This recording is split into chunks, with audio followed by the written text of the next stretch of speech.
Hello friends, welcome to GK India. मेरा नाम है नीतीश और आज के डेली करंट अफेयर्स से अर्थात 17 अप्रैल 2022 के करंट अफेयर्स सीरीज में जानेंगे आज के टॉप 25 करंट अफेयर्स के बारे में। तो बने रहिए इस वीडियो में और जानेंगे सब कुछ। जैसा कि आप थंबनेल में देख सकते हैं, किस भारतीय अर्थशास्त्री को मैल्कम आदिशेषिय पुरस्कार 2022 के लिए नामित किया गया है, तो इसी वीडियो में हम बताएंगे। थोड़ा सा वेट कीजिए। उसके बाद में आ रहा है, हाल ही में किस राज्य ने 1 जुलाई से 300 यूनिट मुफ्त बिजली दिए जाने का ऐलान किया है। सब कुछ जानेंगे इस वीडियो में, तब बने रहिए। तब तक स्टार्ट करते हैं। सबसे पहले देखिए, 1 नंबर क्वेश्चन आ रहा है, किस भारतीय अर्थशास्त्री को मैल्कम आदिशेषिय पुरस्कार 2022 के लिए नामित किया गया है। यहाँ पे किस भारतीय को, ठीक है, मैल्कम आदिशेषिय पुरस्कार 2022 के लिए नामित किया गया है। तो यहाँ पे राइट आंसर होगा प्रभात पटनायक को यहाँ पे मैल्कम आदिशेषिय पुरस्कार 2022 के लिए नामित किया गया है। अर्थशास्त्र मतलब अर्थशास्त्री है और इन्हें मिला है। नेक्स्ट क्वेश्चन आता है, किस राज्य के मुख्यमंत्री ने 14 अप्रैल को समानता दिवस के रूप में मनाने का ऐलान किया है। यहाँ पे देखिए, 14 अप्रैल अर्थात अम्बेडकर जयंती, ठीक है, बाबा साहेब भीमराव अम्बेडकर का जयंती मनाया जाता है उस दिन 14 अप्रैल को। अर्थात बाबा साहेब भीमराव अम्बेडकर का 14 अप्रैल 1891 को मध्य प्रदेश के महू सैन्य छावनी में इनका जन्म हुआ था और उसी के उपलक्ष्य में हर साल इनका 14 अप्रैल को अम्बेडकर जयंती के रूप में मनाया जाता है। तो यहाँ पे किस राज्य के मुख्यमंत्री ने समानता दिवस के रूप में मनाने का ऐलान किया है। तमिलनाडु के मुख्यमंत्री M.K. स्टालिन ने 14 अप्रैल को मतलब बाबा साहेब भीमराव अम्बेडकर के सम्मान में यहाँ पे समानता दिवस के रूप में मनाने का और प्रत्येक साल इनकी याद में कुछ न कुछ मतलब कार्यक्रम करने के निर्णय लिया। तो यहाँ पे तमिलनाडु राइट आंसर हो जाएगा। तमिलनाडु को संक्षिप्त में TN के नाम से जाना जाता है, ये भी आप लोग ध्यान दीजिएगा। TN अर्थात तमिलनाडु यहाँ पे उसका कोड है। जैसे यूपी का, उत्तर प्रदेश का यूपी संक्षिप्त नाम हुआ, वैसे ही तमिलनाडु के यहाँ पे TN नाम होता है। नेक्स्ट क्वेश्चन आता है, 71वां सीनियर राष्ट्रीय बास्केटबॉल चैंपियनशिप के फाइनल में पुरुष वर्ग का खिताब पंजाब को हराकर किसने जीत लिया। यानी राष्ट्रीय यहाँ पे 71वां सीनियर राष्ट्रीय बास्केटबॉल चैंपियनशिप, ठीक है, सीनियर राष्ट्रीय बास्केटबॉल चैंपियनशिप, इसमें किसको हराया गया है, पंजाब को हराकर उप विजेता हुआ पंजाब। किसने जीते आते हैं, राइट आंसर होगा तमिलनाडु। तमिलनाडु, जैसा कि अभी वहाँ पे भी मैंने बताया है कि मुख्यमंत्री कौन है, M.K. स्टालिन, ठीक है, M.K. स्टालिन। उसके बाद नेक्स्ट क्वेश्चन आता है, हाल ही में किस राज्य के मुख्यमंत्री ने पुरुष हॉकी विश्व कप 2023 के लोगों का अनावरण किया है।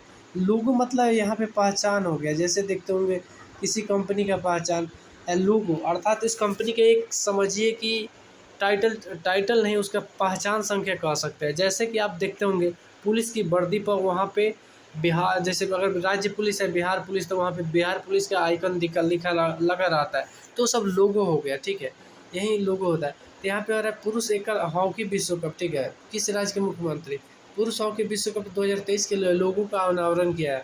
तो यहाँ पे राइट आंसर होगा उड़ीसा। उड़ीसा के मुख्यमंत्री कौन है, नवीन पटनायक, और उन्होंने ही इसका अनावरण किया है। उड़ीसा की राजधानी कहाँ है, भुवनेश्वर। भुवनेश्वर में अपने राजधानी में वहाँ पे नवीन पटनायक ने हॉकी विश्व कप 2023 के लोगों का अनावरण किया है। और इसके साथ ये भी जान लीजिए उड़ीसा के राज्यपाल कौन है, तो गणेशी लाल, ठीक है।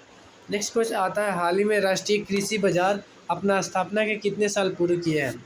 यानी राष्ट्रीय कृषि बाजार अर्थात ENA, ठीक है, इसको इंग्लिश में यहाँ पे नाम से जाना जाता है।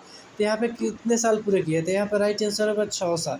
अर्थात यहाँ पे 14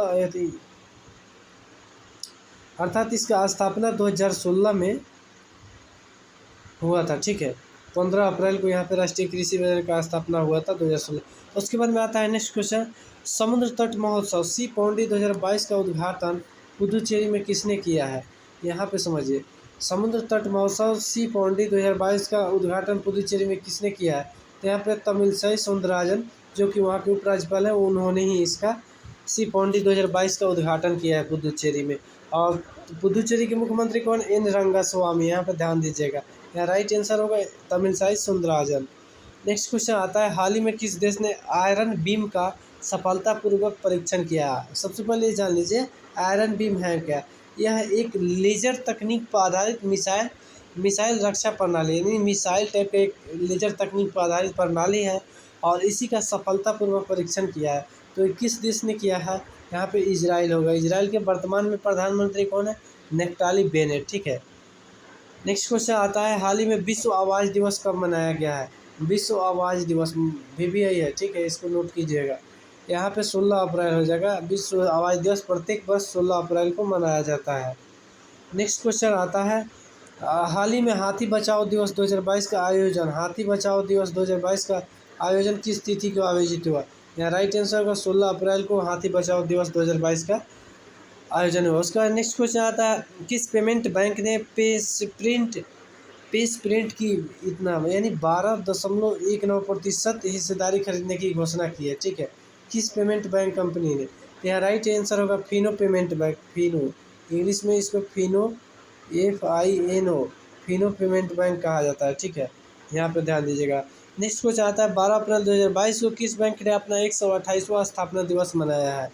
यानी 12 अप्रैल 2022 को किस बैंक ने अपना 128वां स्थापना दिवस? यहाँ राइट आंसर होगा Punjab national bank. Punjab national bank को संक्षिप्त में PNB के नाम से जाना जाता है।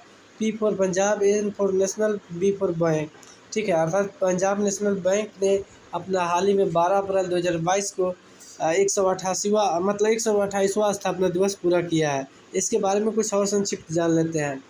जैसे देखिए, पंजाब नेशनल बैंक के MD और CEO मतलब MD एंड CEO होता है, किसी भी कंपनी का सर्वोच्च अधिकारी होता है, ठीक है। यहाँ पे MD और CEO, MD मतलब मैनेजिंग डायरेक्टर, CEO मतलब यहाँ पे चीफ एग्जीक्यूटिव ऑफिसर। तो यहाँ पे MD और CEO कौन? अतुल कुमार गोयल। और पंजाब नेशनल बैंक की स्थापना कब हुआ था? 12 अप्रैल यहाँ पे 1894 होगा। पंजाब नेशनल बैंक की स्थापना 12 अप्रैल 1894 को। और पंजाब नेशनल बैंक का मुख्यालय कहाँ है? नई दिल्ली में है, आप यहाँ पे देख सकते हैं, ठीक है। पंजाब नेशनल बैंक का मुख्यालय नई दिल्ली और स्थापना 12 अप्रैल 1894 हो गया। यहाँ मिस्टेक से 1900 मतलब 98 से 94 हो गया, 1800 कर दीजिएगा। नेक्स्ट क्वेश्चन आता है, केंद्र सरकार ने वित्त वर्ष 2022 के लिए अपने परिसंपत्ति के कितना के मुद्रीकरण लक्ष्य को पार कर लिया है? यानी यहाँ पे देखिए, केंद्र सरकार बहुत ऐसा चीज़ में अपना हिस्सेदारी बेच देती है, जैसे छोटी छोटी कंपनी हो, बड़ा हो गया, अब वहाँ पे या कोई अन्य तरह की समस्या हो रहा है, तो उसमें क्या करती है? अपना हिस्सेदारी बेच देती है। जैसे कुछ समय पहले आया था ONGC में भारत सरकार अपना 1.5% हिस्सेदारी बेचने का मतलब लक्ष्य रखा है, ठीक है, मतलब बेचने का प्रावधान किया है। तो वहाँ पे क्या होगा? सरकार को वहाँ 3000 करोड़ रुपया मिल जाएगा, 3000 करोड़ रुपये मिल जाएगा सिर्फ 1.5% हिस्सेदारी बेचने से। तो यहाँ पे 2022 में यानी वित्त वर्ष 2022 के लिए अपना टारगेट रखा था, वो कितना का रखा था? जिस लक्ष्य को पूरा कर लिया, क्योंकि पिछले साल लक्ष्य अधिक रखा गया था, कोरोना की वजह से उस लक्ष्य को सरकार पूरा नहीं कर पाया था। तो इस साल क्या हुआ है कि मतलब मुद्रीकरण यानी संपत्ति, अपनी संपत्ति जो बेचती है, जैसे BSNL के मान ली सरकार बेच दी, तो यानी हुआ कि सरकार अपनी परिसंपत्ति को बेच रही है। जैसे BPCL के बारे में आपने सुना है, BPCL को पूर्ण रूप से बेचने का प्रावधान किया है, मतलब प्रावधान कर रही है कंपनी। तो ये सब यहाँ पे बातें हो जाती है। तो अब समझते हैं यहाँ पे कितने के मुद्रीकरण का लक्ष्य रखा था 2022 में, अर्थात 88,000 करोड़ रुपये का यहाँ पे विमुद्रीकरण का लक्ष्य रखा था। और यहाँ पे 96,000 करोड़ रुपये प्लस का यहाँ पे विमुद्रीकरण का समझौता हो चुका है, ठीक है, यानी यहाँ पे बेचने का। जैसे यहाँ पे एयर इंडिया को बेचा गया, तो क्या हुआ? सरकार के पास रुपया गया, लेकिन एयर इंडिया पर बहुत सारा कर्ज था, तो उससे उतना कोई भरपाई नहीं होने पाला। तो ठीक है, इसी तरह से विमुद्रीकरण, यहाँ पे मुद्रीकरण परिसंपत्ति को बेचना यहाँ पे आता है, ठीक है। नेक्स्ट क्वेश्चन आता है, हाल ही में किस देश ने भारत को गेहूं आपूर्तिकर्ता के रूप में मंजूरी दे दी है? यहाँ पे क्या हुआ है? किस देश ने हाल ही में भारत को गेहूं आपूर्तिकर्ता यानी गेहूं को अपने देश में मंगाने के लिए मंजूरी दे दी है? किस देश ने? यहाँ पे होगा मिस्र। मिस्र जानते हैं एक अफ्रीकी देश है, और उसी ने यहाँ पे मंजूरी दे दी। अब यहाँ पे बता दूँ इसने क्यों यहाँ भी मंजूरी दी है, क्योंकि पहले से मिस्र यूक्रेन से गेहूँ मंगाता था, यूक्रेन, लेकिन वर्तमान समय में रूस यूक्रेन युद्ध के कारण वहाँ पे बहुत भयानक तबाही मची है, और वहाँ से कोई चीज़ आ नहीं पा रहा है, ठीक है, इस वजह से वहाँ दिक्कत हो। तो बाद में यहाँ पे मिस्र ने यूक्रेन की जगह भारत में यहाँ पे मंजूरी दे दी, और भारत से वहाँ पे गेहूँ जाएगा। उसके बाद में आता है क्वेश्चन, हाल ही में किसने टाटा डिजिटल के अध्यक्ष के कार्यभार संभाल लिया है? टाटा डिजिटल का अध्यक्ष का कार्यभार संभाल लिया है किसने? तो यहाँ पे राइट आंसर होगा एन चंद्रशेखरन। समझते हैं, एन चंद्रशेखरन जो TCS के बहुत बड़े अधिकारी है, और उन्होंने ही यहाँ पे टाटा डिजिटल के अध्यक्ष का कार्यभार संभाल लिया है। नेक्स्ट क्वेश्चन आता है, हाल ही में प्रधानमंत्री मोदी ने कहा हनुमान जी की 108 फीट लंबी प्रतिमा का अनावरण किया है। यहाँ पे हनुमान जी की 108 फीट लंबी प्रतिमा का अनावरण किया है। तो ये मोरबी गुजरात में किया है। मोरबी कहाँ पे है? मोरबी गुजरात में इसका डिजिटल रूप से यानी वर्चुअल माध्यम से इसका शुभारंभ किया है। कहाँ पे है? गुजरात में। और गुजरात के मुख्यमंत्री कौन है? भूपेंद्र पटेल। और वहाँ के राज्यपाल कौन है? आचार्य देवव्रत। ठीक है, भूपेंद्र पटेल वहाँ के मुख्यमंत्री और राज्यपाल कौन है? आचार्य देवव्रत। ठीक है, आचार्य देवव्रत। नेक्स्ट क्वेश्चन आता है, हाल ही में किसने इंग्लैंड के टेस्ट कप्तान के रूप में संन्यास लिया है? यानी इंग्लैंड के जो टेस्ट कप्तान थे उन्होंने संन्यास ले लिया है। यहाँ राइट आंसर होगा जो रूट। जो रूट जो कि ब्रिटिश क्रिकेटर हैं, ब्रिटिश क्रिकेटर, और उन्होंने क्या किया है कि इंग्लैंड के टेस्ट कप्तान के रूप में संन्यास ले लिया है। नेक्स्ट क्वेश्चन आता है, किस भारतीय शटलर ने ऑरलियंस मास्टर 2022 बैडमिंटन के पुरुष एकल का खिताब जीत लिया है? यहाँ पे BBI हो जाता है। ऑरलियंस मास्टर वैसे तो उतना नहीं है, लेकिन यहाँ पे अगर कोई भी आता है ना पुरुष एकल से संबंधित या महिला एकल तो महत्वपूर्ण हो जाता है।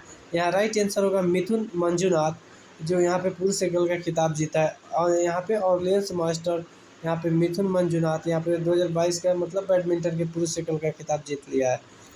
नेक्स्ट क्वेश्चन आता है, भारतीय व्यक्तिगत श्रेणी, नामांकन में व्यक्तिगत श्रेणी समझिए। भारतीय नामांकन श्रेणी, और इसको संक्षिप्त में समझे, व्यक्तिगत श्रेणी के तहत कुष्ठ रोग 2022 के लिए अंतर्राष्ट्रीय गांधी पुरस्कार 2022, कुष्ठ रोग 2022 के लिए यहाँ पे अंतर्राष्ट्रीय गांधी पुरस्कार से किसे सम्मानित किया गया है? राइट आंसर होगा डॉक्टर दिव्या खोसला को यहाँ पे व्यक्तिगत श्रेणी में अंतर्राष्ट्रीय गांधी पुरस्कार से यहाँ पे सम्मानित किया गया है।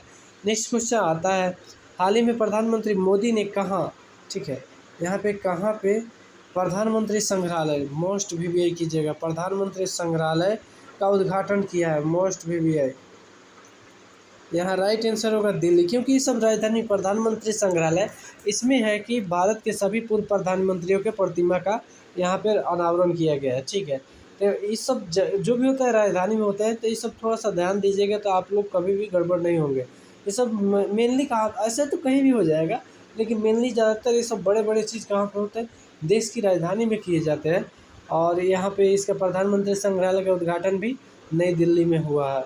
नेक्स्ट क्वेश्चन आता है, हाल ही में अमेरिकी राष्ट्रपति जो बाइडेन ने भारतीय मूल के किस व्यक्ति को माली जो कि एक अफ्रीकी देश है में अपना अमेरिकी राजदूत, यानी वहाँ पे राजदूत नियुक्त किया है? माली में अपना अमेरिकी राजदूत, यहाँ पे राइट होगा रचना सचदेव को अमेरिकी राष्ट्रपति जो बाइडेन ने वहाँ माली में अपना अमेरिकी राजदूत नियुक्त किया है।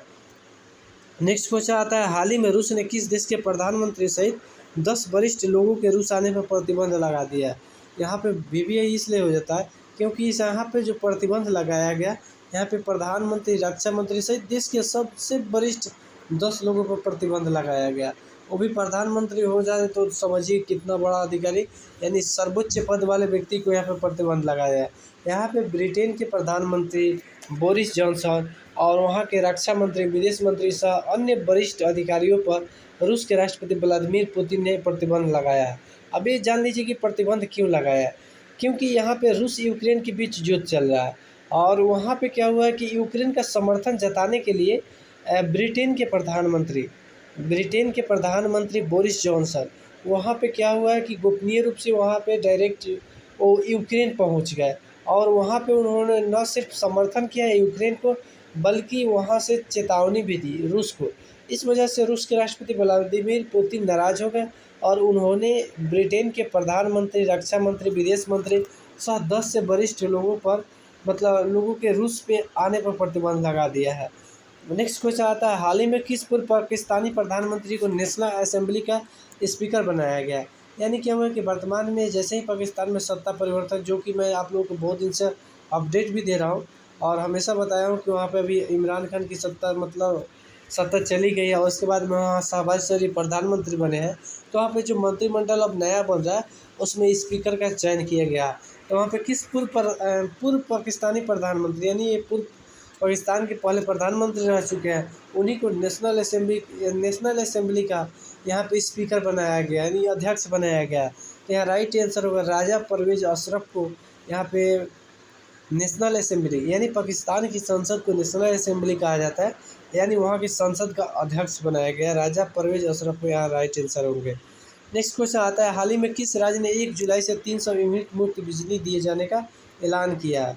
यहाँ पे देखिए 1 जुलाई से 300 यूनिट मुफ्त बिजली दिए जाने का ऐलान किया है, तो यहाँ पे हो जाएगा राइट आंसर पंजाब। पंजाब के मुख्यमंत्री भगवंत मान ने यहाँ पे इस योजना के 1 जुलाई से 300 यूनिट मुफ्त बिजली दिए जाने का ऐलान किया है। दरअसल हुआ था क्या कि पंजाब विधानसभा चुनाव से पहले ही आम आदमी पार्टी ने यहाँ पे क्या किया था, 300 यूनिट मुफ्त बिजली दिए जाने का ऐलान किया था चुनाव से पहले। और जैसे ही चुनाव में आए हैं तो इनके ऊपर दबाव बढ़ रहा था कि जल्द से जल्द मुफ्त बिजली दिए जाने का ऐलान कीजिए। उसके बाद में इन्होंने अभी हाल फिलहाल में घोषणा कर दी है कि 1 जुलाई से 300 यूनिट मुफ्त बिजली सबको मिलेगा। नेक्स्ट क्वेश्चन आता है, पुदुचेरी के वर्तमान में मुख्यमंत्री कौन है? यानी पांडिचेरी जो है उसको पुदुचेरी भी कहा जाता है, तो वहाँ के वर्तमान में मुख्यमंत्री कौन है? तो जैसा कि आप लोगों को शुरुआत की एक वीडियो में बताया था, वहाँ पे एक उद्घाटन के सी पौंडी 2022 के उद्घाटन में उस समय भी आप लोगों का ध्यान होगा तो ध्यान दीजिए, वरना मैं बता रहा हूँ। वहाँ का मुख्यमंत्री एन रंगासामी है और वहाँ के उपराज्यपाल तमिलसाई सुंदरराजन है। ठीक है, उपराज्यपाल हैं तमिलसाई सुंदरराजन और मुख्यमंत्री एन रंगासामी। नेक्स्ट क्वेश्चन आता है, हाल ही में केंद्र सरकार ने कितने सामान्य बीमा कंपनियों में निवेश किया है? जैसे मैं आप लोग को बताया केंद्र सरकार अपनी परिसंपत्तियों को बेचता है, वैसे ही अभी हाल फिलहाल में लगभग 5,000 करोड़ रुपये का निवेश भी किया है, यानी नई नई कंपनियों में। यानी कितने सामान्य बीमा कंपनियों में निवेश किया है? यहाँ राइट आंसर होगा 3 सामान्य बीमा कंपनियों में अभी हाल ही में सरकार ने 5,000 करोड़ रुपये का निवेश किया। यानी क्या हुआ कि जैसे ही 5,000 करोड़ रुपया डाला और 2 साल 4 साल बाद ये लगभग 15,000 20,000 करोड़ या 1 लाख करोड़ जितना भी हो जाए 50,000 करोड़ रुपया। अब यहाँ पे जो रुपया 1% है 1.5% है, वो रुपया आप मतलब जो यहाँ पे 5,000 करोड़ है ना, ये लगभग 20,000 करोड़ रुपया निकले। उसके बाद में वही सरकार बेच देती है। जैसे ONGC में अभी बताया था कुछ समय पहले, ONGC में सरकार ने 1.5%, ठीक है, 1.5% हिस्सेदारी बेचा है, जो कि 3,000 करोड़ रुपया में 3,000 करोड़ रुपया में यहाँ पे 1.5।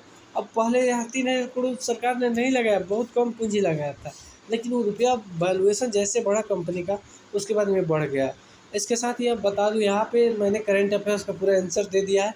आप चाहे तो PDF डाउनलोड कर सकते हैं या इसको स्क्रीनशॉट करके अपना नोट कर सकते हैं। इसके साथ ही आज का वीडियो सेशन समाप्त होता है। दोस्तों, अगर आपको वीडियो पसंद आए तो कृपया लाइक कीजिए, शेयर कीजिए एंड सब्सक्राइब करना बिल्कुल ना भूलें। तब तक से फिर मिलते हैं किसी नए इंटरेस्टिंग वीडियो के साथ। जय हिंद, वंदे मातरम।